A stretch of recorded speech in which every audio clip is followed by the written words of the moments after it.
साथियों, विशाखापट्टनम से आज जो सुबह से खबर आ रही है, यानी कि वाइजैक से, वो कैसा महसूस करवा रही है, तोड़ दे रही है दिल। ऐसा लग रहा है जैसे ईश्वर, प्रकृति, कुछ भी कह लीजिए, भगवान जी हमसे नाराज हो गए हैं।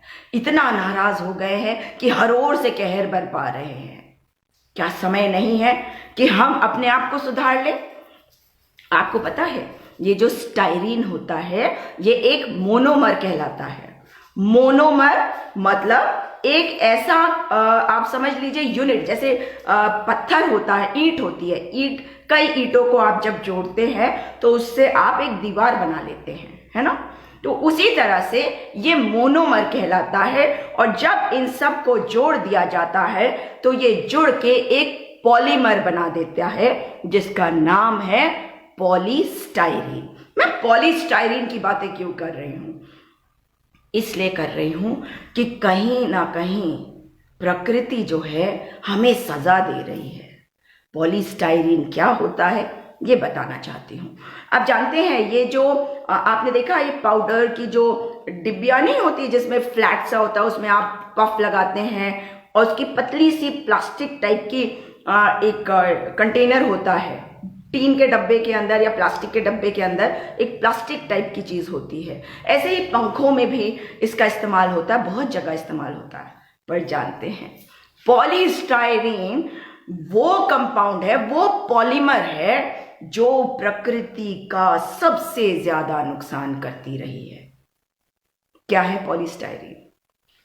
जैसे स्टाइरोफोम होता है, उसके विरुद्ध कितनी आवाजें उठाई हमने, और आज मैं आवाज उठा रही हूं और जानती हूं कि आप सबकी भी आवाज मेरी आवाज में मिल जाएगी, क्योंकि पॉलीस्टाइरीन जो है ये वही कंपाउंड होता है, वही चीज होती है जिससे वो जो ग्लास होते हैं ना, थर्मोकॉल टाइप के, ये उसको बनाया जाता है।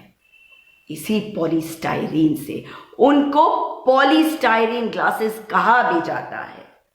आज एक बच्चे की भी मृत्यु हो गई, 8 वर्षीय। आखिरी में जब मैंने सुना था तो 11 लोगों की मृत्यु हो चुकी थी। 600 लोग शायद अस्पताल में भर्ती कर दिए गए होंगे।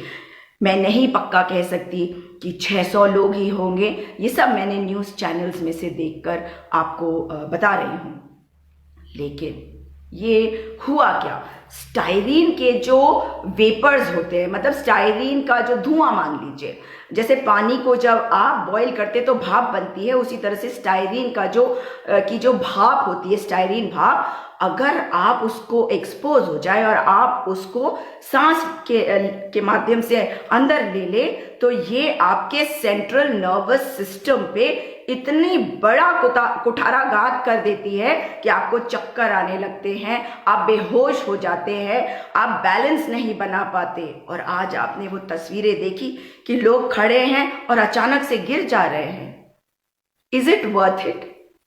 क्या ये इस लायक है कि हम इस चीज का इस्तेमाल करें, इन ग्लासेस का इस्तेमाल करें? भैया, स्टील की ग्लासेस का इस्तेमाल कर दो।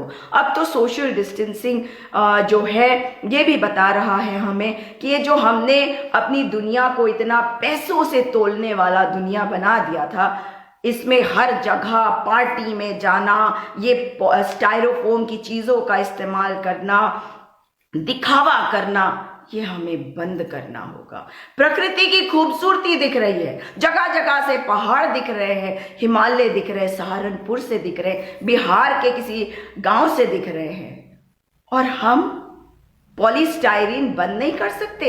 यही पॉलीस्टाइरीन है जो नॉन बायोडिग्रेडेबल होता है, मतलब ये गलता नहीं, इसको गलने में 600-700 साल लग जाते हैं, और धरती को नष्ट करने में इसका बहुत बड़ा योगदान है। और मैं ये नहीं कहूंगी कि केवल हम जिम्मेदार हैं। जानते हैं, विकासशील देश जैसे अमेरिका, ये लोग सबसे बड़े कल्प्रिट है इसके।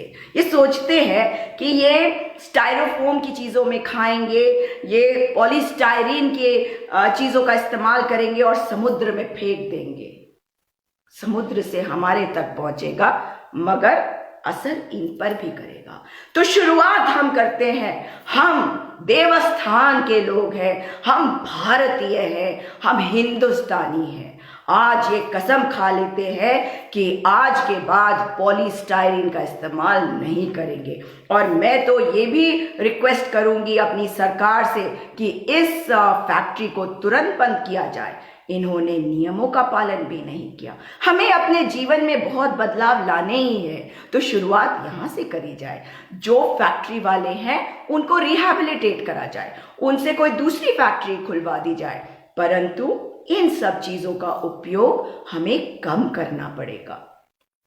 साथियों, इस वीडियो को अधिक से अधिक शेयर करिए ताकि अधिक से अधिक लोगों को हम जागरूक कर सके और पर्यावरण की रक्षा में अपने कदम बढ़ा सके।